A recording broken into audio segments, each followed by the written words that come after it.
Muy buenas. A ver, hoy vamos a meternos de lleno en algo que suena un poco tenso, pero que es fundamental para entender cómo funciona España. Hablo del título 8 de la Constitución. Pensemos en ello como los planos de un edificio, el manual de instrucciones que nos dice cómo se organiza el país, cómo se reparte el poder, vamos, desde el ayuntamiento más pequeño hasta la comunidad autónoma más grande. Vamos a desgranarlo. Vale, y para no perdernos en este laberinto legal, vamos a seguir el propio plano, paso a paso. Primero, echaremos un vistazo a los cimientos, a los principios que lo sostienen todo. Luego, veremos cómo se van construyendo los distintos pisos, los niveles de gobierno. Después, claro, hay que ver quién hace qué, cómo se reparten las tareas dentro. Y para terminar, veremos qué mecanismos de seguridad tiene el edificio para que no se venga abajo. Venga, pues empezamos por el principio, por la idea general. El título octavo, y esto es importante, no se pone a detallar cada ladrillo de inmediato, no. Primero, lo que hace es dibujar el gran marco, el esqueleto, por así decirlo, que va a sostener toda la organización territorial del Estado. Y el punto de partida de todo esto, la primera piedra, es el artículo 137. Es muy claro, dice que el Estado se organiza en municipios, provincias y comunidades autónomas. 3 niveles. Pero ojo, la palabra clave aquí, la que lo cambia todo, es autonomía, porque la Constitución se la da a todas estas entidades. Y ahí nace la doble alma del sistema. Una estructura única para todo el Estado, sí, pero con una capacidad real de que cada parte gestione lo suyo. Bien, antes de empezar a levantar paredes y a poner tabiques, cualquier arquitecto que se precie define unas reglas básicas, ¿verdad? Pues eso es lo que vamos a ver ahora, los principios fundamentales, las reglas del juego que garantizan que todo el edificio se mantenga en pie y en equilibrio. A ver, el modelo entero se basa en un equilibrio, casi en una tensión constante entre dos ideas. Por un lado, la unidad del país, y por el otro, la autonomía de sus partes. Es como un tira y afloja.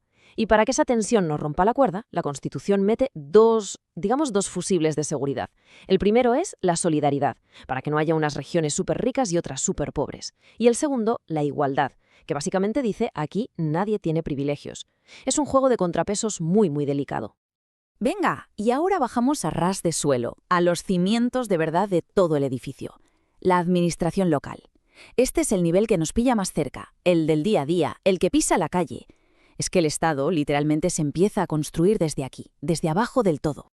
Aquí las piezas básicas son dos. Por un lado, el municipio, que es la unidad mínima, vamos, el ayuntamiento de toda la vida, y por otro, la provincia, que lo que hace es agrupar a varios municipios y además sirve como una especie de delegación para que el Estado organice muchos de sus servicios. Y un detalle importante, en las islas la cosa cambia un poco y se organizan en lo que se conoce como cabildos o consejos. Pero claro, uno se pregunta, ¿de qué sirve tener autonomía si luego no tienes ni un euro para arreglar una acera? Pues de nada. Por eso, el artículo 142 es vital. Básicamente, obliga a que los ayuntamientos y diputaciones tengan pasta suficiente para hacer su trabajo. ¿Y este dinero de dónde sale? Pues de sus propios impuestos, de una parte de los impuestos del Estado y de las comunidades. Porque, seamos sinceros, sin financiación, la autonomía es solo una palabra bonita en un papel. Muy bien, ya tenemos los cimientos bien asentados. Ahora toca empezar a levantar las plantas principales del edificio, las grandes estructuras, las comunidades autónomas. Vamos a ver cómo se diseñó ese proceso. Y aquí hay un punto muy interesante. La Constitución no dijo, «Hala, estas son las 17 autonomías y punto». No. Lo que hizo fue crear un camino, unas reglas para que se pudieran crear. La idea era que la iniciativa tenía que salir desde abajo, desde las propias provincias y municipios. Ellos eran los que tenían que moverse, redactar un borrador de estatuto, que es como la mini constitución de cada comunidad, y luego ese borrador tenía que ir al Parlamento Nacional para que le dieran el visto bueno como una ley más. O sea, un proceso totalmente de abajo hacia arriba. Eso sí, en medio de todo este proceso de construcción, la Constitución pone una señal de prohibido bien grande, una línea roja muy clara. En ningún caso se pueden federar unas comunidades autónomas con otras. ¿Por qué? Pues para evitar que se crearan bloques, superregiones que pudieran desequilibrar todo el sistema. Y esto, ojo, es una diferencia fundamental con los estados federales de verdad. Deja muy claro que la soberanía está en el conjunto del Estado, no en la suma de sus piezas. Bueno, y ahora llegamos al meollo de la cuestión, probablemente a la parte más liosa de todo esto.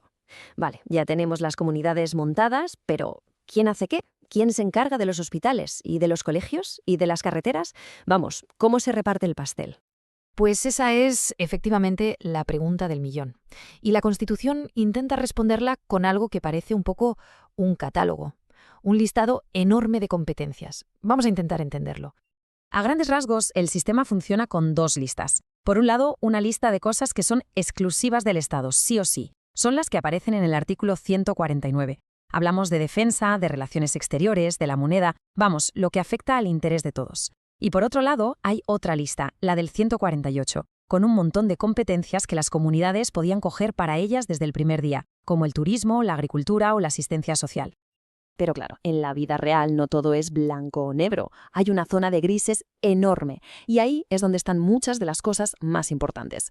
Funcionan con un modelo de competencias compartidas. ¿Qué significa esto? Pues que el Estado pone las reglas del juego básicas, un mínimo para todo el mundo, y luego cada comunidad las desarrolla y las aplica en su territorio. Pasa con la sanidad, con la educación, con el medio ambiente.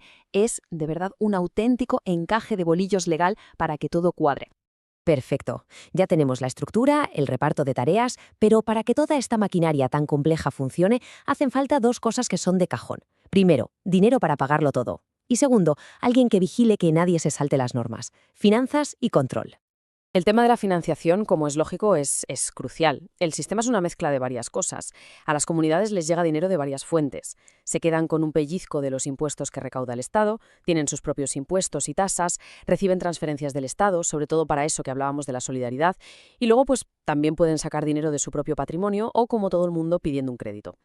Y para vigilar que todo vaya según los planos, la Constitución pone varios árbitros en el campo.